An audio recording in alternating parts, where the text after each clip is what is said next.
yeah. All I'm doing is shaping the sound with my mouth, yeah. Babe. In the 1930s, a researcher at Bell Labs discovered that not only could he record the human voice in really high quality, he could play it like an instrument. Who saw you? She saw me. Whom did she see? She saw me. And the thing that he made, called the vocoder, would not only be crucially important in winning a war, it would change the music industry forever. From the Virgin Vox Media, this is Version History, a show about the best and worst and most interesting products in tech history. I'm David Pierce, and today, we're making music. Version History. Version History. Version History. Version History. All right, we're back. Let's talk vocoder. Joining me in the studio, Charlie Harding. Welcome to the show. Thanks for having me. We've done a bunch of stuff together over the years. You have listened to me complain about autotune many times. We call you the Vergecast music intern. You host the show Switched on Pop. You are a professor of music, and you know, I would say, an awful lot about the vocoder. Is that fair to say? I know a little bit, yeah. And just to introduce our guests here, they're not going to brag about themselves. Yeah. We have Chromeo here with us. Yes. For the listeners or the viewers who don't know, tell us a little bit about Chromeo before we let them talk about themselves. Oh, Chromeo are the masters of synthesis, of funky grooves, of music that makes you inherently need to move. And they do it using some of the great old technologies of the past, like the vocoder. They use a lot of the talk box. Probably one of the most fun shows that you can possibly go see. Love it. All right. Joining us from Los Angeles, Dave and P. Welcome to the show. Hey. Hello. Thank you both for being here. So before we get too far into it, just for anyone who doesn't know, give me the like most basic top line definition of a vocoder, just so we know going in. Okay, so a vocoder is an instrument that has two parts. One part is a synthesizer, and the other part is your voice. And your voice is going to get sent through that synthesizer. It's going to get encoded and re-encoded, hence the vocoder. Yeah.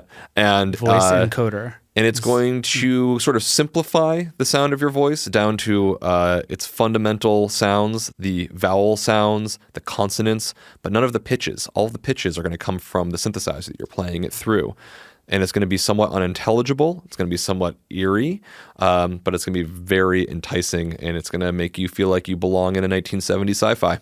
I love it. And we should say right up here at the top, because a thing that I've learned is that people will yell at you if you get this wrong. We're going to talk a lot on this show about the vocoder and autotune and the talkbox and other similar technologies. And I want everyone to know that none of us think those are the same thing. No. But they are all, you would say, of a kind. There's some commonality in terms of like how we manipulate our voice. They're fundamentally different technologies that came from different periods of time. Their architecture could not be more different. Sure. And yet the perceived effect as listeners is like, oh, the voice sounds different. Yeah. It sounds somewhat robotic. It sounds unnatural. It sounds enticing. Okay. A thing I was wondering is I feel like every musician I talk to has some like the first time I picked up a guitar story, or like my parents made me take piano lessons, and there's always some important turning moment in the life of some instrument for people. Do you guys have that with a vocoder? I'll set the scene and then P will take it from here, because this is like sort of a foundational myth of our band. Oh, I love it. So we will discuss later on the nuances and differences between talkbox and vocoder. And autotune. But our first love was talkbox, right? And that was the first thing we sort of fell in love with. Yeah. P and I were kids in Canada, Montreal, Canada, discovering funk music at the same time as rap music. So we had the source material and the sampled material that was coming to us that we were getting familiar with at the same exact time. So same time as, we're listening to California Love and Snoop Doggy Style and so on, we're also listening to more Bounce to the Ounce and all the Zapp and Roger stuff. And on the same level. On the same plane. No hierarchy. We're ingesting everything at the same time. Because being that we have immigrant parents, no one was listening to funk at home. So we didn't have a sense of chronology. And when you actually listen to them back to back, More Bounce to the Ounce and Kraftwerk sounds just as modern as Dr. Dre anyway. So we didn't really have a hierarchy between the two. We loved both and we listened to both. So then we have a little high school band and we were playing funk music and incorporating hip hop elements and so on and so forth. And then one day, like we're 15 years old, and P shows up to band practice with a homemade crazy contraption. And that was the first time P had invented or created his own talk box. Built my own talk box. Take it from there, P. Yeah. So the part where we discover and we're like, okay, we're obsessed with this, was we discover Zap. And more bounce to the ounce. More bounce to the ounce, Roger Troutman.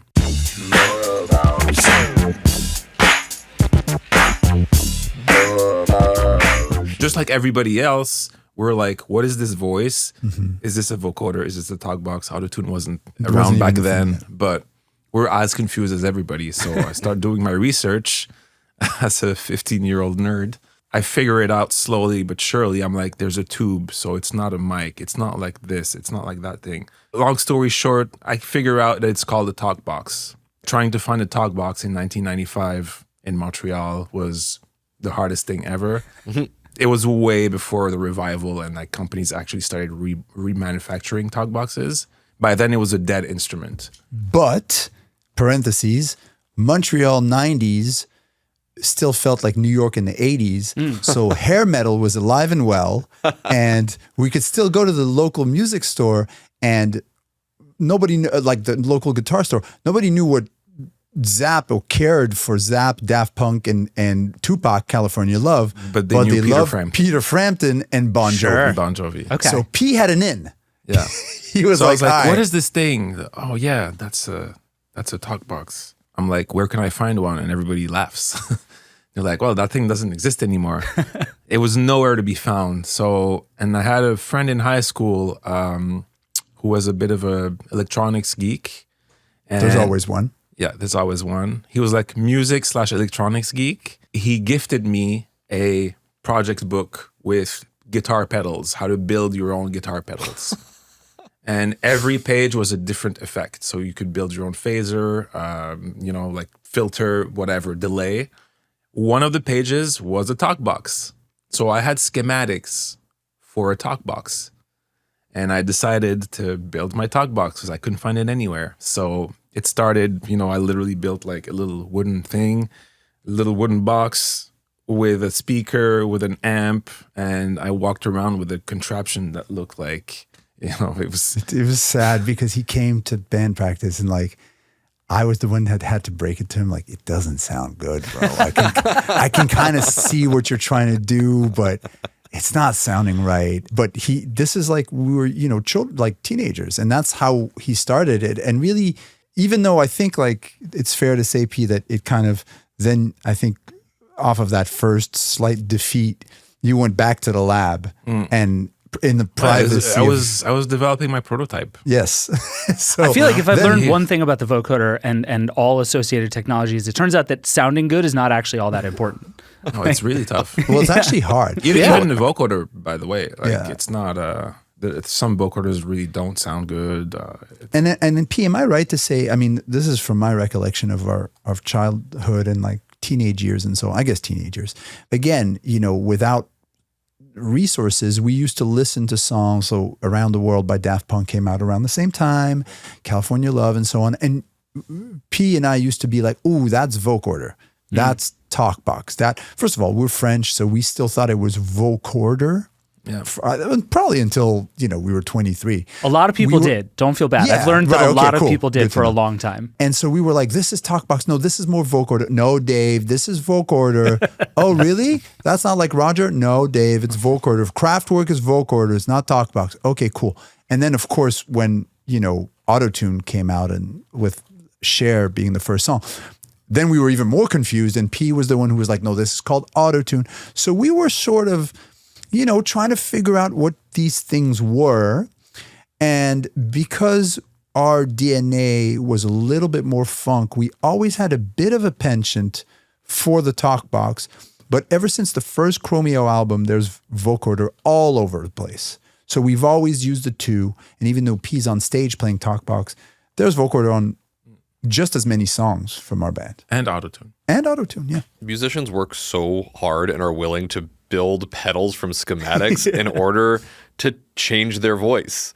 It's such a compelling thing to do. I worked a whole summer to buy my first software license of Apple's Logic, their digital audio workstation. And one of the first things I did was like, where's the vocoder plugin? How do I change my voice? There's something so compelling to hear yourself in a new way. Totally. All right. So I want to get into kind of the whole history of where this thing came from, because this was a really fun episode for me because I knew nothing about this. So I went into the vocoder story like dry. And so I am going to be the least knowledgeable person in the room on this. So all of you, please stop me and take things where they need to go. But so the story, as I understand it, starts in Bell Labs in the 1930s with this guy named Homer Dudley, which is an extremely 1930s name. And I love Homer Dudley for this.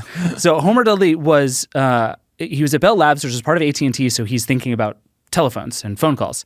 And his big idea was he wanted to figure out how to compress people's voices so that you could send them over copper telegraph lines, specifically under the water to the UK. This was like his big dream. It's the first data compression. Which is wild. Yeah, basically a vocoder, when you think about it in technical terms, it's pretty much like an MP3 because you start from an analog signal, which is your voice, but then you code your voice into bands. So basically it's sampling at a different level of depending on how many bands you have.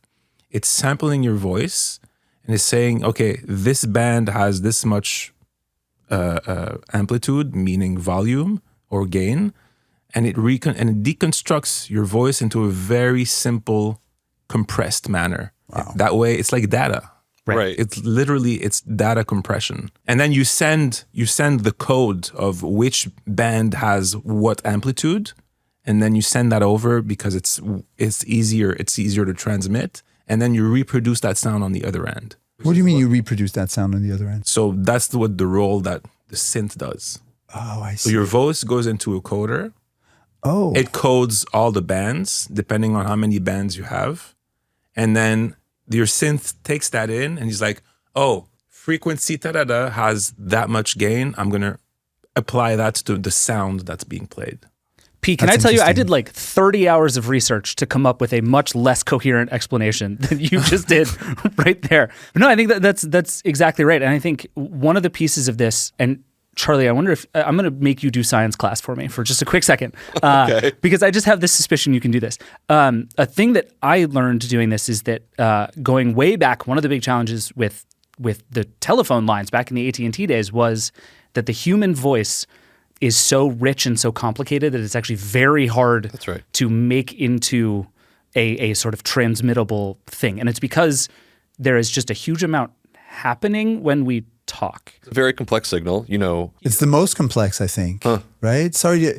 Do you guys know that book, How Music Became Free? And it talks, it's incredible. And it's about like the onset of bootlegging and of MP3s. And they talk about the German lab that invented the MP3 file. And apparently the piece of music that they tested and that was the most challenging to code into an MP3 was Suzanne Vega, Tom's Diner. Oh, wow. Because it's a human voice. And that's a lot harder to, I guess, convert or encode digitally than a piano or a guitar or a drum set. Yeah, because you have so much going on in the human voice. And the fluctuations of frequencies and tone and everything. Air, or whatever that's called. I don't even know. Empty space, negative space, noise. There's a bit of noise in our voice. Like there's white noise, there's pink noise. There's a bunch of stuff happening.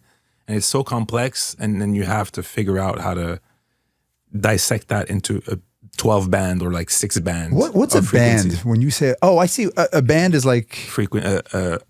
A range of frequencies. Yes, I understand. Right, because we hear from 20 hertz to 20,000 hertz, and so you have to subdivide that like sort of infinite range of spectrum to smaller bands. Because, I think about the human voice is like a sonic fingerprint. It's something which is completely original to you, right? It's one of the amazing things is that we can pinpoint a friend in a crowd just by hearing their voice. And we are so tuned. Our ears are literally tuned to hear the human voice. So it's an incredibly complicated sonic fingerprint. Yeah, and so this, P, to your point about the MP3 thing, this is one of the things our guy Homer Dudley spends a lot of time working on is how do I take this massive amount of data and only use the relevant parts? Like what is the least I can do with all of this data in order to make it transmissible in some way, and spent a ton of time working on can I lose this frequency and this frequency and have it still be recognizable as a human voice, like intelligible. Yeah, exactly. And that actually he had to get it down to almost like a 30th of what it was to do what he needed to do, which was a huge project. Yeah, there's a lot of useless things in the voice. If you want to just transmit a message, you only need the sibilances, you need the white noise, you don't need the tone. And I think I have a theory about why people love the vocoder and like robotic voices so much.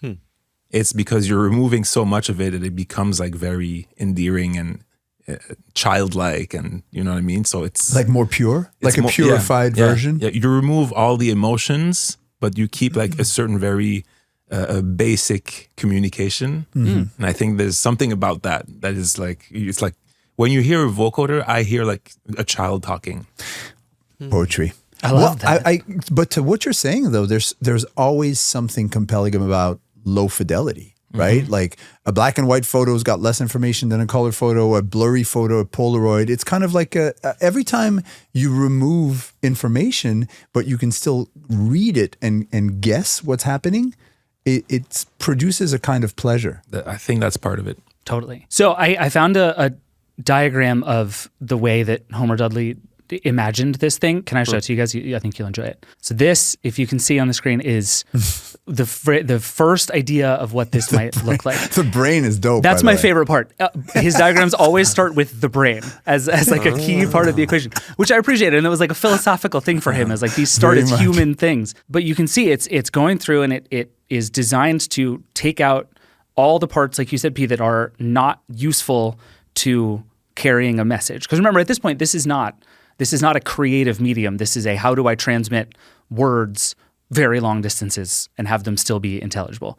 He builds two things simultaneously. One is the vocoder, and one is called the voder, which is kind of it's explicitly the output. Vocoder was like a mechanical device that you performed speech with. You didn't even speak into. It was basically like an organ for playing words. Yes. Is kind of how I would describe it. And there were a couple of women who trained for years to be able to play this thing. Yeah, so he trained a couple dozen women for like a year and a half ahead of the World's Fair in order for them to be able to give these demos over and over and over for people. And here is just one piece of the demo that they did. The machine uses only two sounds produced electrically. One of these represents the breath. The other, the vibration of the vocal cords. She's just playing these like a piano. Or anything of that sort. Only electrical circuits, such as are used in telephone practice. Let's see how you put expression into a sentence. Say, she saw me, with no expression. She saw me. Now say it in answer to these questions. Who saw you? She saw me. Whom did she see? She saw me. Did she see you? Because there's a or pitch hear bend? you? She saw me. This is an entirely mechanical device. There's no one speaking. That's right. Maddening. You like really cannot overstate how mind-blowing and revolutionary this was at the time. Sounds it to me now. Yeah. So let me just play you one other bit of audio from this. In the course of the demo, he asks this woman who is playing the voder to play a song. And the one piece of context you need for this is the voder on its own sounds kind of depressed. Like you can hear it a little bit in that it just seems sort of sad all the time. Sad robot. Yeah, so he asks, and you'll hear it's basically like, oh, you've been so depressed this whole time. Let's cheer up a little bit. Let's play something else. Suppose you sing a song for us, will you? Yes, certainly. Well, how about Old Lang Syne? I'm okay. She called and before I never saw you mine. She called and before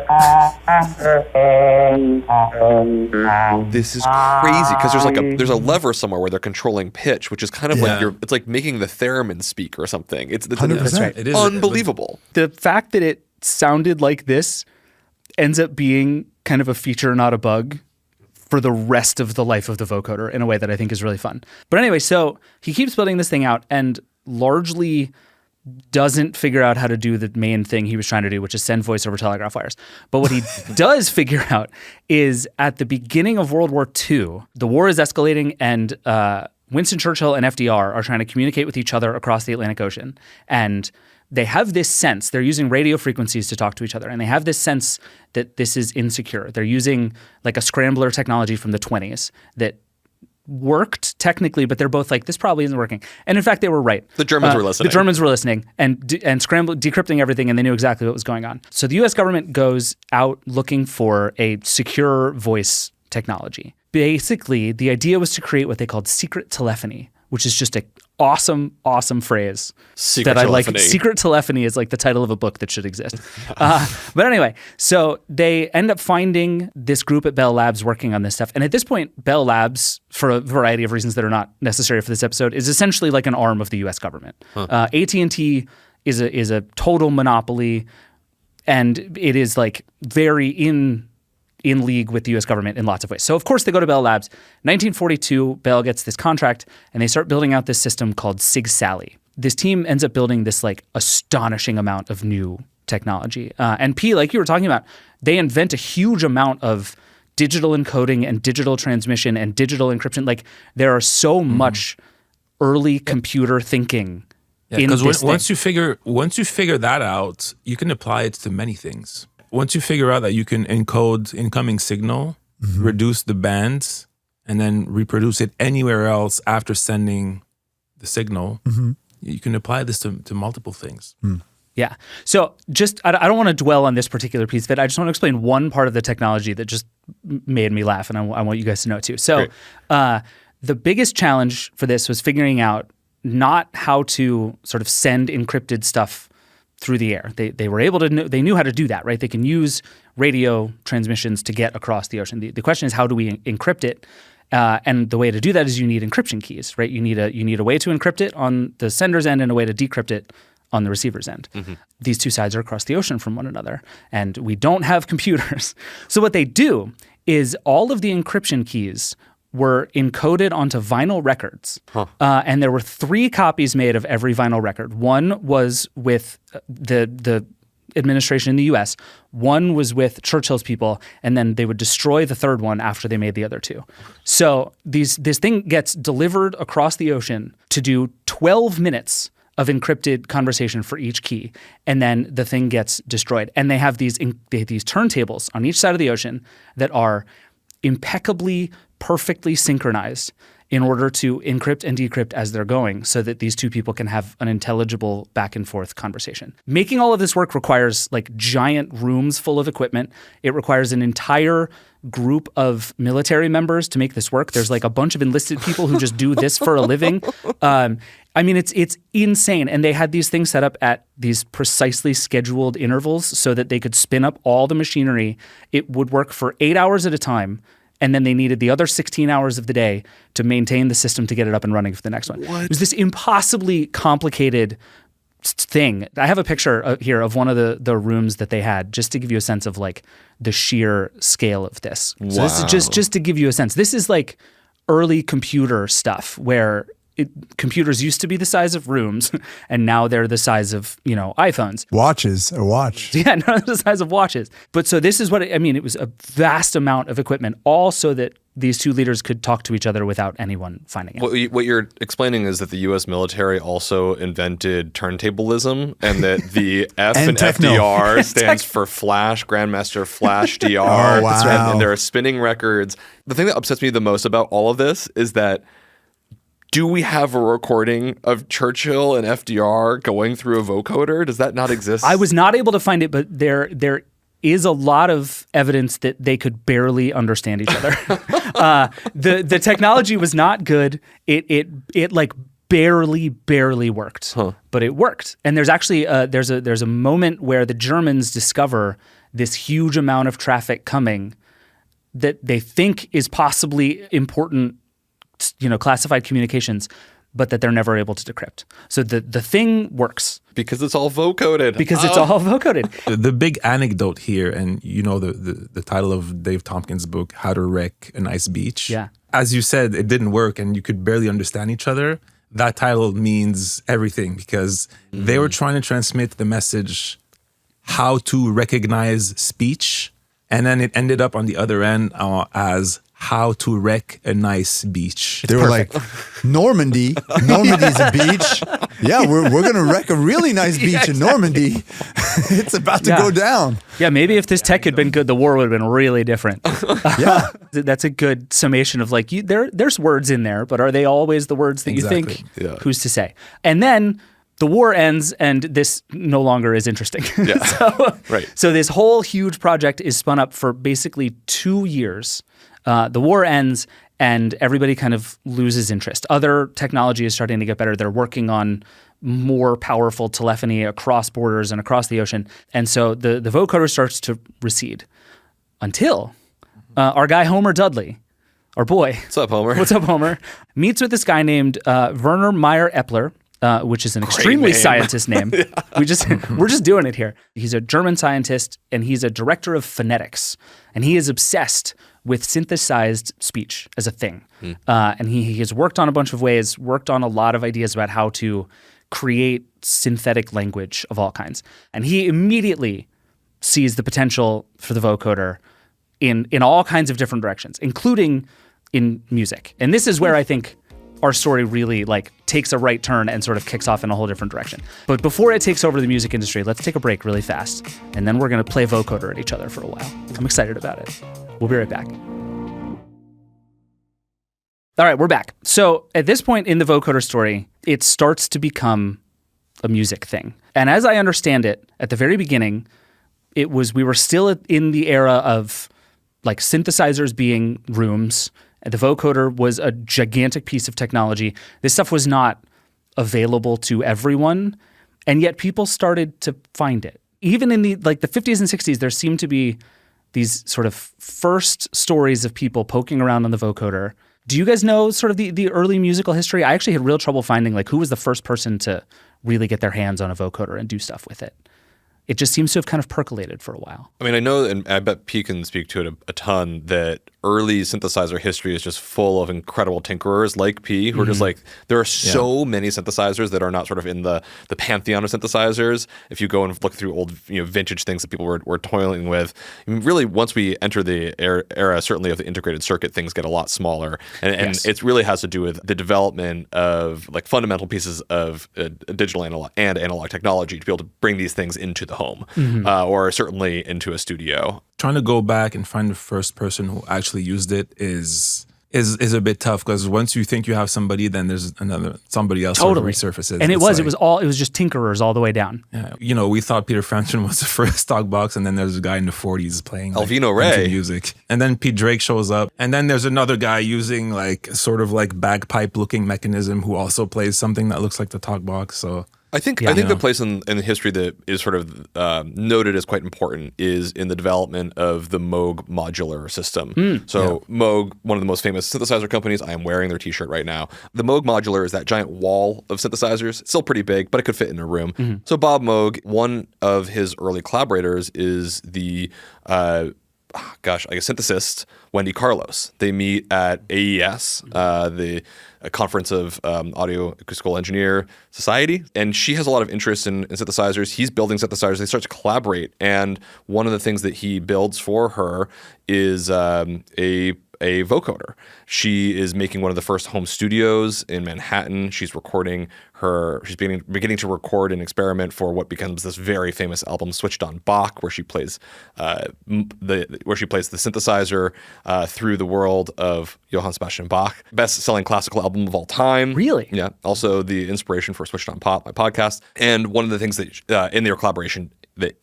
he makes for is this vocoder, and that vocoder ends up being performed in the soundtrack to A Clockwork Orange, a huge Kubrick film, 1971. And she performs the Ninth Symphony, Beethoven's Ninth Symphony, fourth movement, the Ode to Joy, through the vocoder. And we hear the Ode to Joy, something, one of the most famous pieces of all time, heard in an entirely new context in a dystopian sci-fi. Okay, I'm glad you brought this up, because I found that in the course of research as kind of the first, like if you were to pick a first sort of explosion moment for the vocoder in the music industry, the one that a lot of people now point back to as like, oh, that was the thing for me. It is Wendy Carlos and it is A Clockwork Orange. So let me just play a very short clip from the Clockwork Orange bit. And I should say, if you're watching this or listening to this, for reasons I have come to understand about Wendy Carlos's people, there's a strong chance this audio will not work for you. Yeah. But we're going to try it anyway. Here's just a little bit of there's a choral arrangement in this Beethoven piece that she has a lot of fun with the vocoder.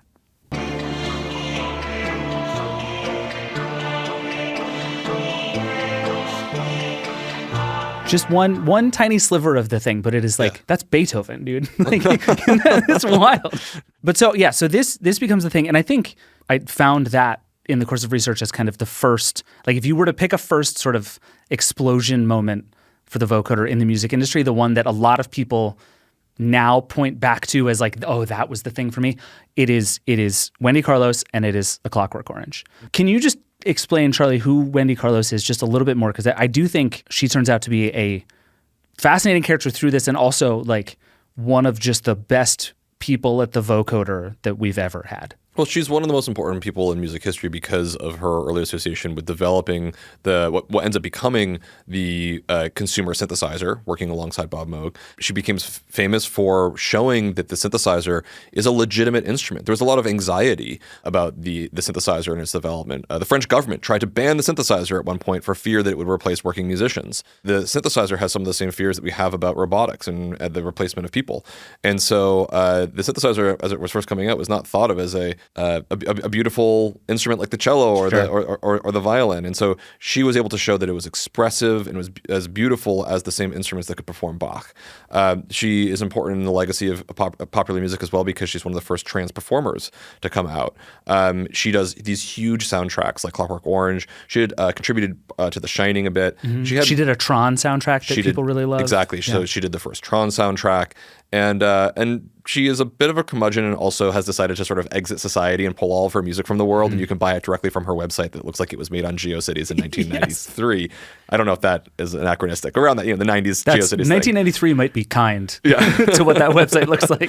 And she's just wonderful. I absolutely love her. P and Dave, my question for you is kind of from here and as we go through the 70s, do you have a theory about what it is about this piece of technology at this time that really starts to take off?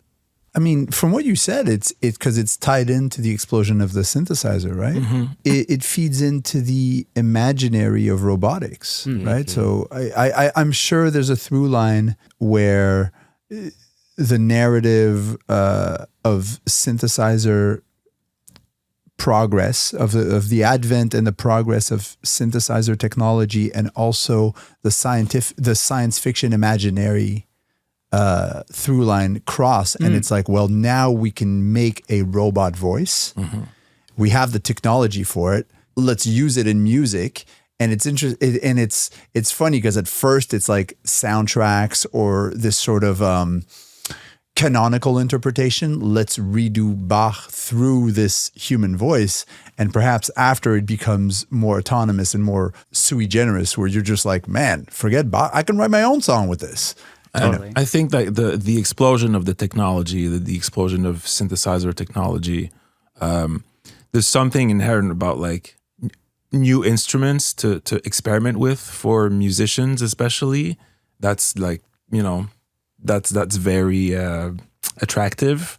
So naturally, as the technology becomes more available and accepted, somebody's going to get on. It's like when they first discovered the distortion on a guitar. Then all of a sudden, everybody's using it. It changes the music. But there's a link, I think, to pop culture also, post-war pop culture. In the Donald Fagen book, at the beginning, when he talks about, sort of growing up and listening to, being a fan of sci-fi and, Isaac Asimov and the imaginary that goes with robots and spaceships and aliens, maybe like, okay, we have these tools and our imagination goes to robots. We can make this work together. I mean, this is. I just feel like there has to be a pop culture, collective consciousness, collective imagination thing that feeds into this as well. Yeah, you're actually getting at a thing I've been wondering about through this whole process, which is, I think it's clear to me that the idea that you could play your own voice like an instrument is very powerful, and that just sort of breaks your brain in new ways as a musician. But what I've been trying to figure out is like, is the fact that it also sounds like a weird robot part of specifically what makes it compelling? Like if the vocoder had just by accident sounded like something else, would it have been less exciting? Was there something about the robotness of it that was part of its appeal? Yeah, but you have in to those know, days? you have to have an imagination tied into a robot. When you say a robot, what was the signifier robot in people's That's a good point. minds at Sure. that time, right? What was a robot? I think a robot was, like I was saying earlier, something very simple that is endearing, childlike. Like I think P's hitting something on the head. I Yeah. think you're hitting the nail on the head because early on, you guys said that the voter sounded sad. Who sings "Say Goodbye, My Love"? Hiroshi Sato. Okay, so that's probably one of the greatest vocoder songs, right? That's a sad song. It's got melancholy all over it. Our first song, the first Chromeo song ever to be released ever under the name Chromeo, was a song called Mercury Tears. And it was also a melancholy song about a sad robot. I don't wanna be with anybody at all. I don't wanna be seen with anybody at all. And we use the vocoder for it specifically because I think, you guys can probably express this better than me, I think there's an inherent sadness. Maybe it's the monotony. It's a vulnerability, the absence of happy emotions because the tones are not there. Right. Interesting. I think Technically speaking, you're missing information, and the default thing when you don't have tones is sadness. When you're monotone, right, monotony. That's actually a great theory. I think where we're breaking new ground here is if we were to do a census of all music with vocoder, I think that the majority of it would have a sad affect to it. or cold. Or cold. Kraftwerk is cold. If you think about Wendy Carlos, it's kind of cold. It's classical music. There's not much emotion. If you think about which goes with Clockwork Orange, right? Yeah. These guys who are completely devoid of empathy. yeah, if you talk about Kraftwerk, it's completely cold, Flat. It's purposely like very flat. Yep. If you think about Laurie Anderson, sad. If you think about Hiroshi Sato, if you think about Herbie Hancock, I Thought It Was You, sad. P, you're sitting in front of a vocoder. Can you show us a little bit what this looks and feels like? Like when you say cold and sad, like sound that out for us a little bit here. If I say this in my real voice, I have emotion. I can show you happiness. I can show you anything. But if I say this here, you can't hear any emotion unless I put some pitch down and something better. There's not much going on here in terms of emotion. You have a single note. The only thing you can do is change your pitch. Or make some chords, and then it becomes real sad. Well, play happy chords. Go major. Do a 1-4-5. Then it's very cold. It is cold. You're giving the mood with the chords, right? Because if you're in music, you know that major chords are happy, minor chords are sad. That's true. That's if you're huge. playing a single note and you're devoid of your vocal intonations, there's no more emotion. I can bring that back with chords. If I do this, and if I do this, I'm very sad. But if I go major, I'm very happy. Like switched on back. You know what's funny? You know what's funny? I think it's what's wild is the memory associations that we have with hearing something that P just played. So for me, do the major chord again. For me, the major chord, I think. Major chord. I'm very happy to be here, guys. But that to me sounds like the planetarium. You know, a planetarium or something kind of science, like a sort of optimistic science, you know, the discovery of space. It's like the moment the sun comes out at the end. Yeah. Of the, So like, let's say, let's like. Oh, and now I'm minor. And Laurie Anderson's Superman is all like super sad and mind, but she's only using chords. She's now doing top lines and stuff like Kraftwerk are, or, you know, Herbie Hancock. She's using chords, and that's really just... Sad stuff going on. Whereas if you have just a one unison kind of line, not chords, you can only add some intonations with your pitch. I think this is you guys' best podcast. This is great. Literally, what else? How did it take podcast. us this long to get to this? This is great. So, P, you just mentioned two of the names I had written down that I wanted to ask you guys about, because I think the story from here is just sort of this like Cambrian explosion of vocoder in music and new ideas about how to use voices. But I think two of the ones that came up for me over and over were Kraftwerk and Herbie Hancock. And P, I know Herbie Hancock had an album in particular that was really important for you. I think because it literally had like a gear list of stuff that you ended up going and getting. Sunlight, gear list and pictures of the whole setup. Incredible. Charlie, let's start with you. And then Dave and P, I want to hear sort of your specific influences. But Charlie, when you think of like the biggest names in vocoder over the years, the ones who really either moved it forward or helped make it mainstream, or like when you sort of close your eyes and hear a vocoder, what kinds of songs are we thinking about? The answer for me is absolutely Daft Punk. Okay. I mean, they built their entire identity around being the robots. They slowly, across 4 albums, developed the voice of that robot, the heart and soul of that robot, and eventually give it sentience and finally blow up the whole robots at the end. Right. And so you see this development of these characters, but I didn't know for the longest time that they were manipulating their voices in lots of different ways. They use TalkBox, they use vocoder, they use Auto-tune. They use auto-tune. One of the first instances of auto-tune was One More Time, but that song didn't come out until after Cher's Believe, which was sort of famous for... That's the one. Yeah, that's the big auto-tune one. But Because really, Cher's Believe everybody thought was a vocoder, but it was actually auto-tune, and that blew people's minds. The producers lied because they didn't want to give away their secret, and so they said, "Oh, it's like a vocoding effect." It was also a new effect, but I always go to their final album, Random Access Memories, because that's where they're really making an homage to the early 70s records they most loved, and use all of that equipment, so you can hear them using a proper sort of Moog style vocoder. I guess on a track like Doing It Right or Lose Yourself to Dance. Those are the two big ones that stand out to me. Oh, come on, that part? Exactly. Lose yourself to dance. Lose yourself to dance. For P and I, so obviously we're giganormous Daft Punk. We're giganormous Daft Punk fans, but Random Access Memories is our least favorite album by then. But in your music, in your life, good life back to music. That's when he really flexes on that one.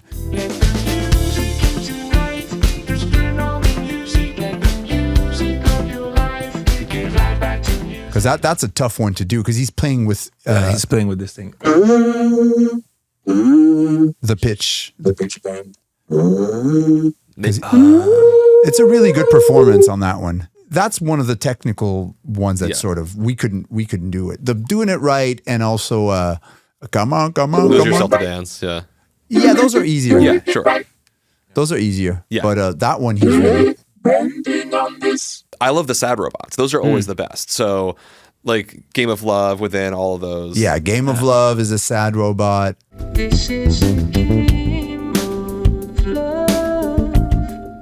There's something really that ties into the imaginary. I'm not a huge sci-fi guy, but if the two most famous robots in pop culture were the two in Star Wars, what is it? R2-D2 and C-3PO. C-3PO. But aren't they kind of like anti-heroic, a little bit hapless, those two guys? I guess they're comic relief as well, but there's something a little bit tragic about them, right? Yeah. Oh, like R2-D2 is kind of like a lost dog trying to find his owner. And like he's not voiced by a vocoder, rather he's voiced with an ARP 2600, another synthesizer. But they do some voice transmission.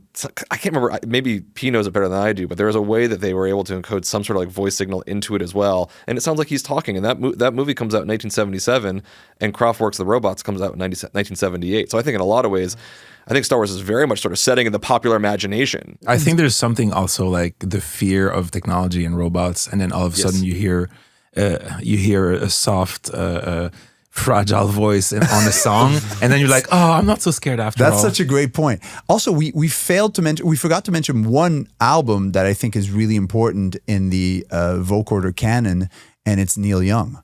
Oh, Trans? Trans, Yeah. yeah. Neil Young, not a name I would have thought of as vocoder. Great artwork, probably one of the best best album artworks ever. The song Transformer Man, I think is the Transformer one. Man. All right, let's play it. Right first son.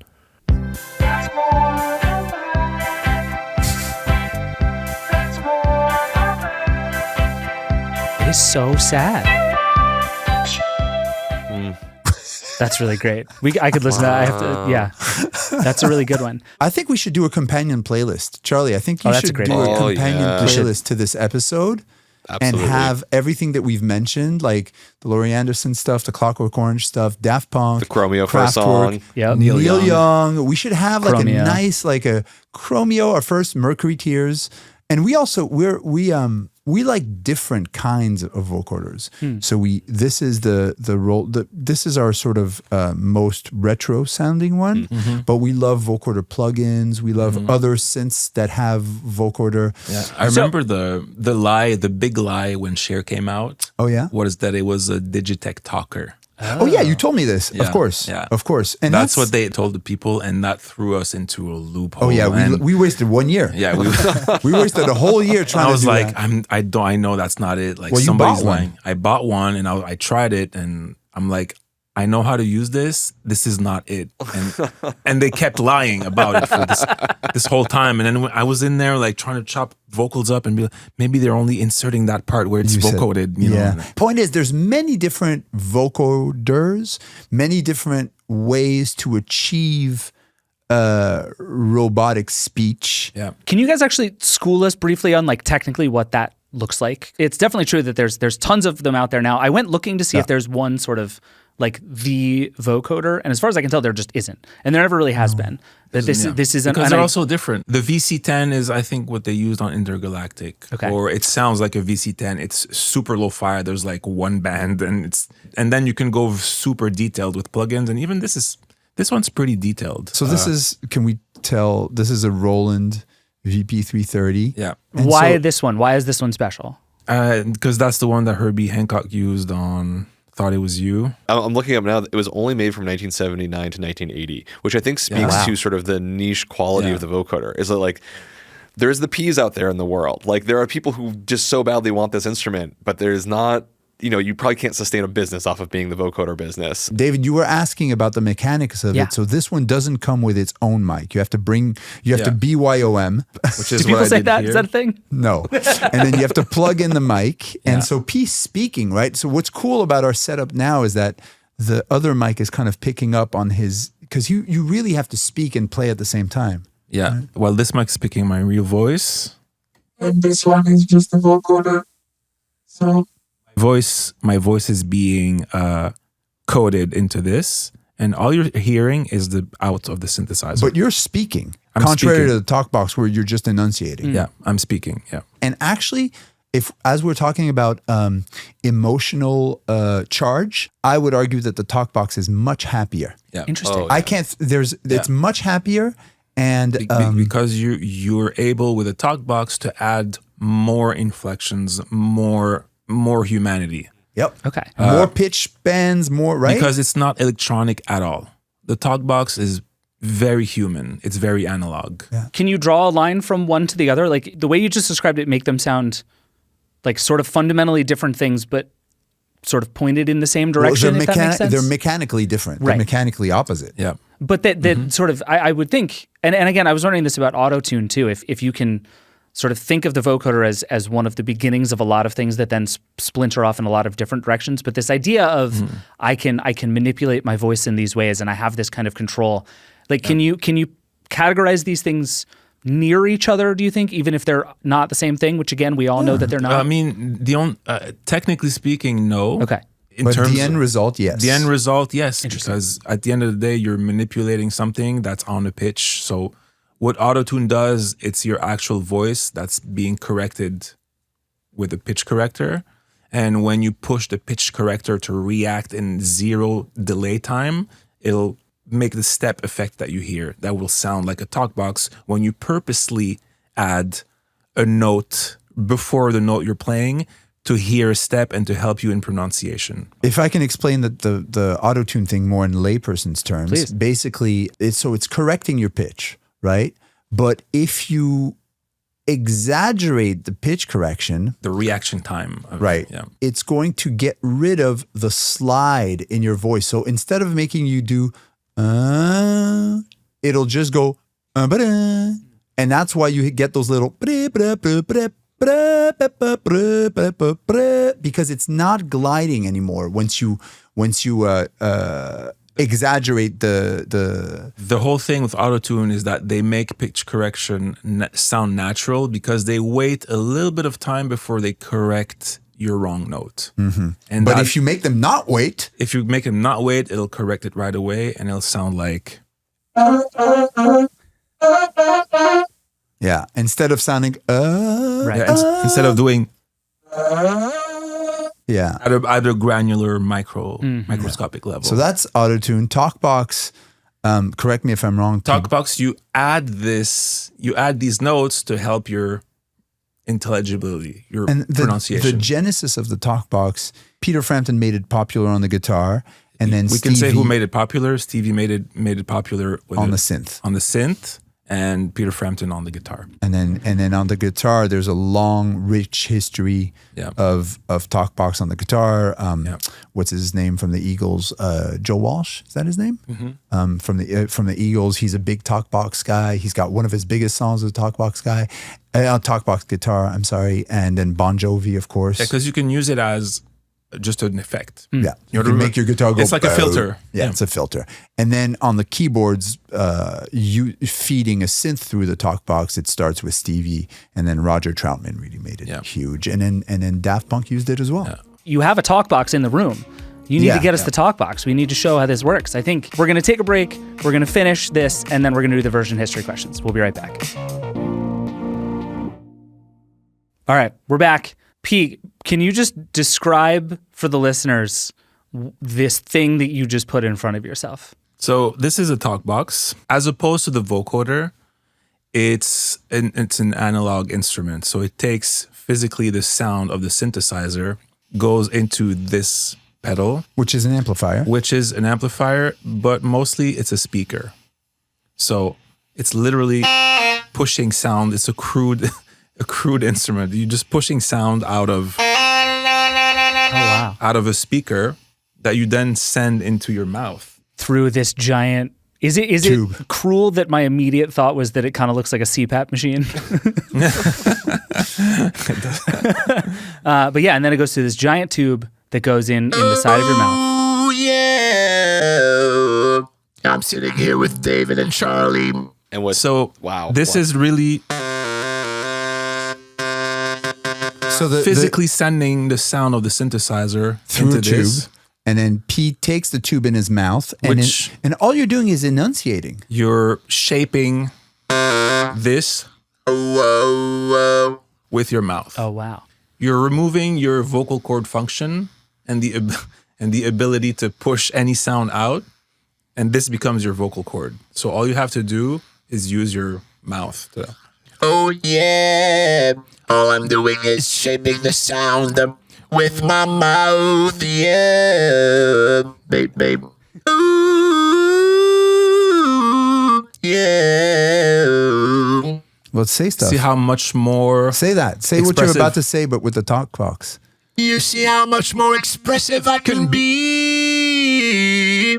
I can say stuff and sound really expressive. So this gives you, I mean, there's like all kinds of stuff you can do here that you just couldn't do on the vocoder that you were playing, right? And my question for you is going to be, like, how do you describe sort of musically what this feels like to you as opposed to using a vocoder? But I feel like I can hear the difference. Yeah. It's more like timbrely, like what does it do? You know? Oh, I see. I would say, and again, in layperson's terms, because I'm a lot less technical than P in our duo. You guys tell me on the outside how. Well, I think so. The vocoder doesn't sound great with single notes, Yep. right? It sounds better with chords. Talkbox on a single note sounds good because it's piercing through, right? Play a single note, like, Ooh, yeah.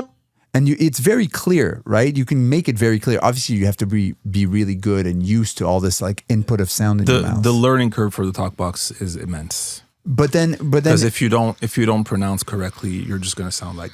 And then do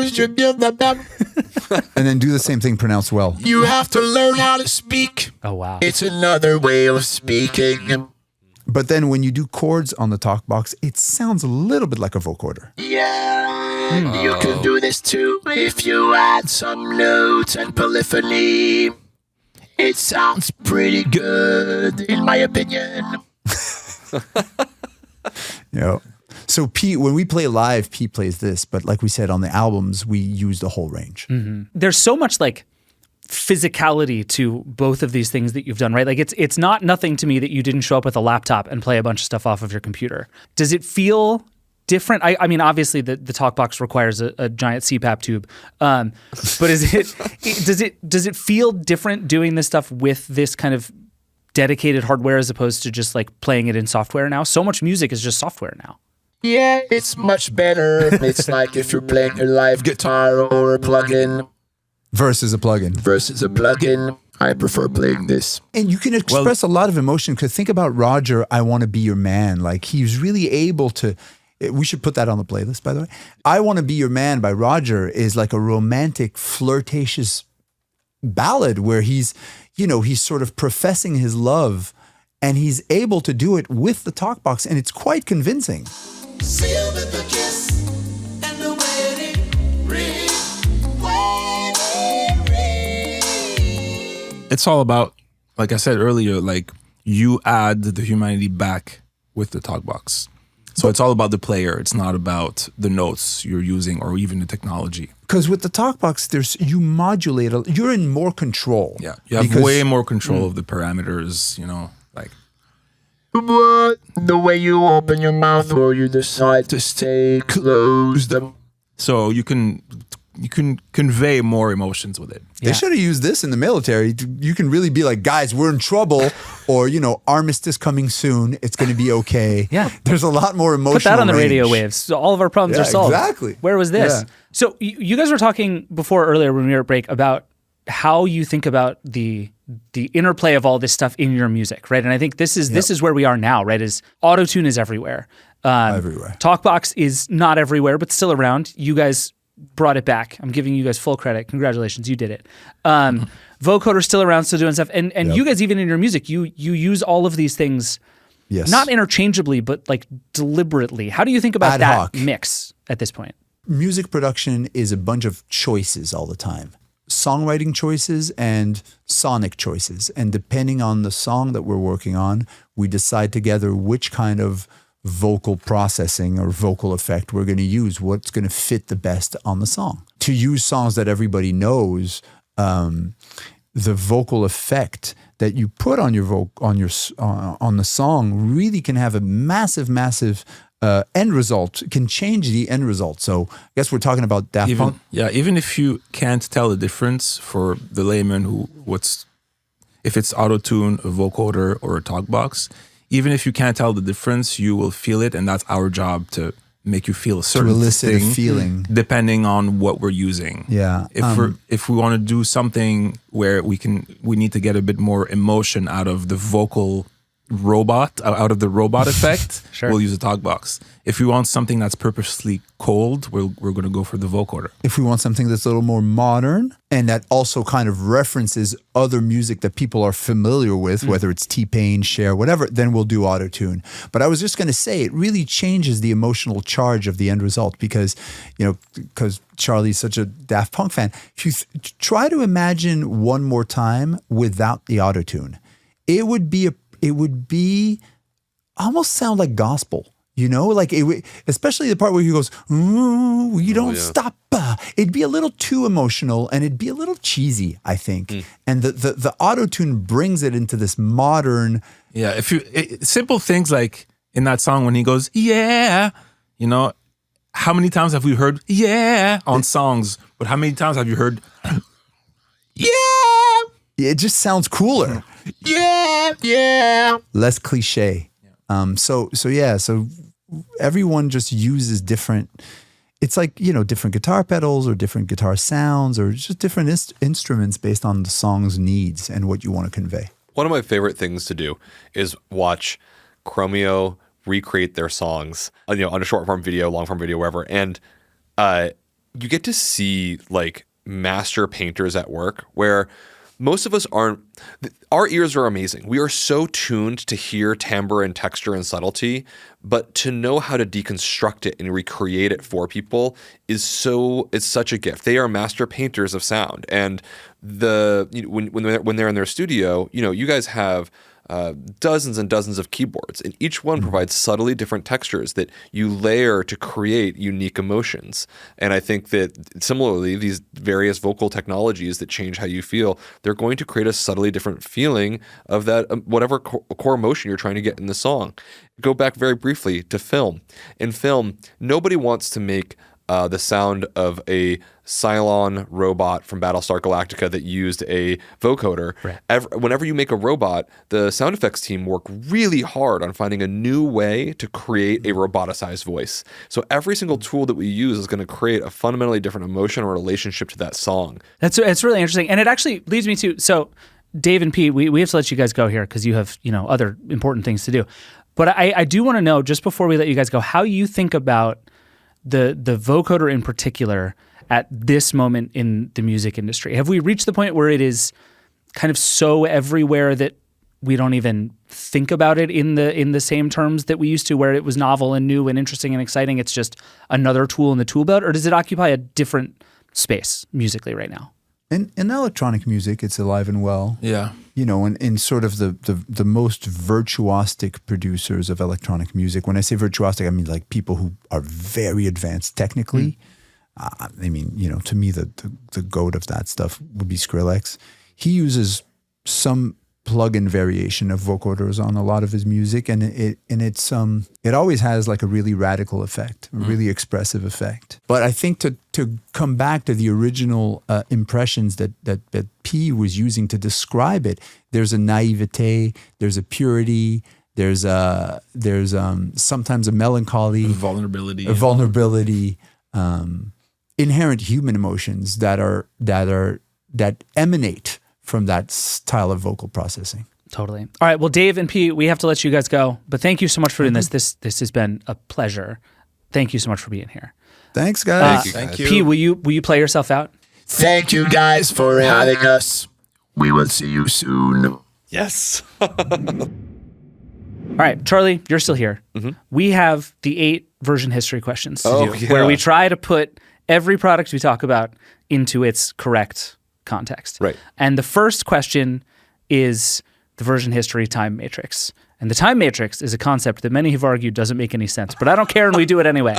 And the idea is essentially we map idea and time. Yeah. So is it the right idea at the right time? Was it the right idea at the wrong time?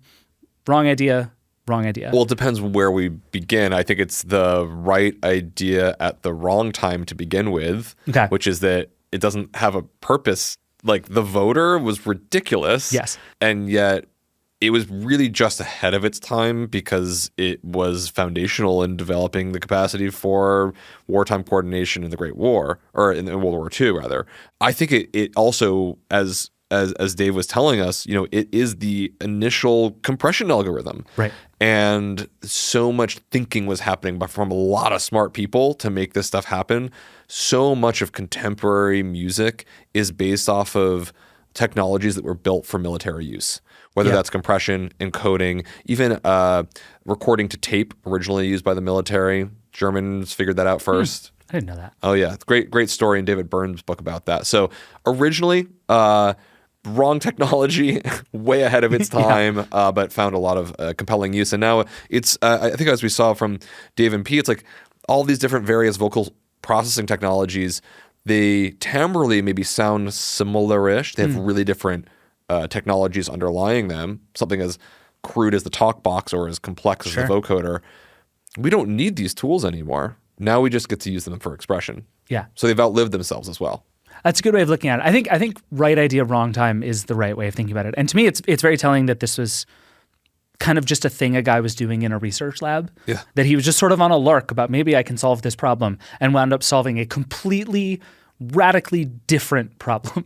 This is why we have research for things that seem like they have no purpose. It's Totally. because, wow, the great things that we discover. Totally. Right idea, wrong time. I agree.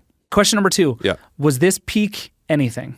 Was it Was the peak- vocoder peak anything? And I think for this one, I want to go to peak vocoder, which is probably like 70s and 80s music. Oh, okay. Well, I was going to say it was peak planning war via the voice of Daft Punk. Sure.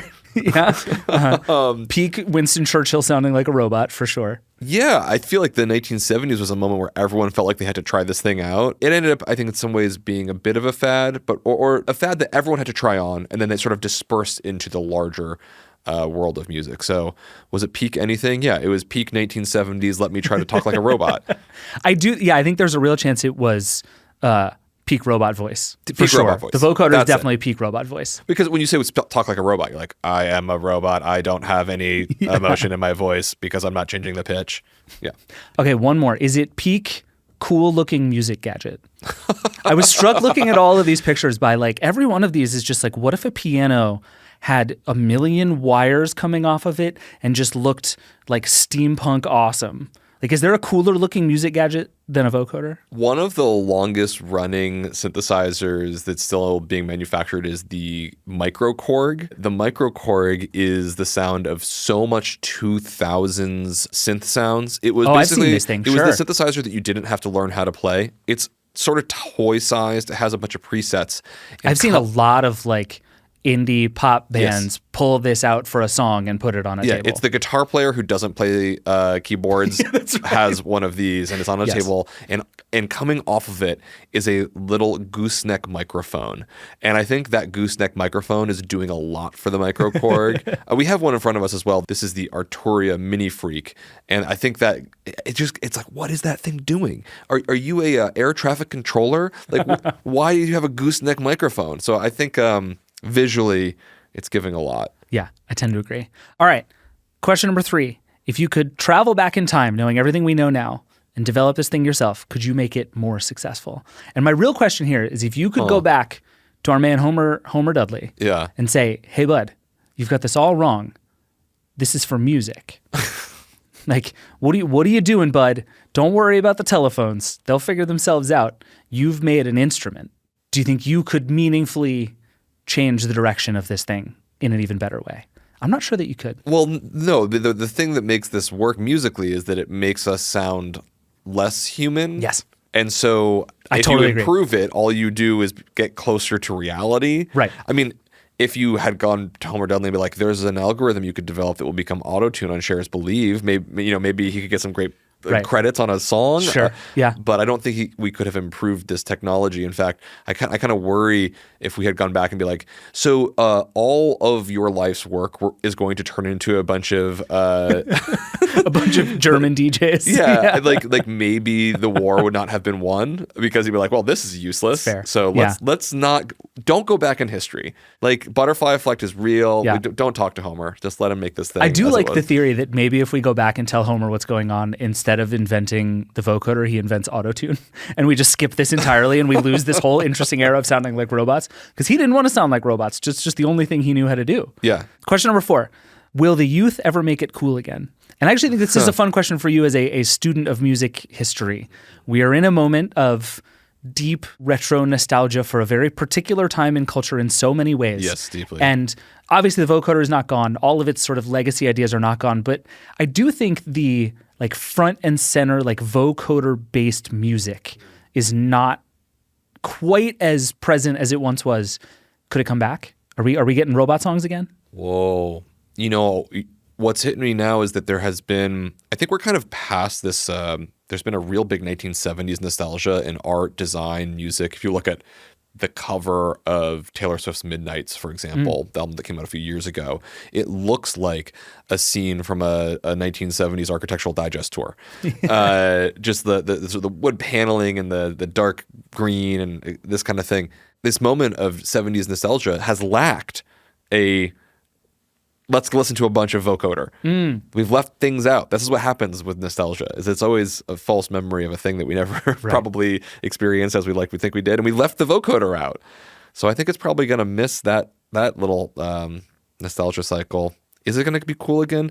I hope that people make it cool again by finding new ways of saying something with it rather than just trying to do what great people like Herbie or Stevie did in the 1970s. Yeah. All right, question number 5. What feature of this should every current version have? This is a slightly tricky one because vocoders still exist. But in the sort of sweep of time with vocoders, is there anything you feel like we've lost or left behind that maybe it's time to pull back out of the past? I don't know. I think they've gotten better. They're smaller. I mean, they come with their own mic now. Bringing your own mic is a terrible strategy. Fair. More wires. It's my only note. I'm telling you, man, all the ones from the 70s and 80s, they just have a million. They look like a bomb from a comedy movie where they have to snip all the wires. Unbelievable. Yeah. I would never in a million years know how to play one, and I want one just to have. Right. I don't think there's much that I'm going to change. But synthesizers have gotten smaller and cheaper. I'm pretty happy about that. That's fair. Do you have a favorite synthesizer? Oh, no, that's like picking my favorite child. So you have one, but you can't tell me which one it is. I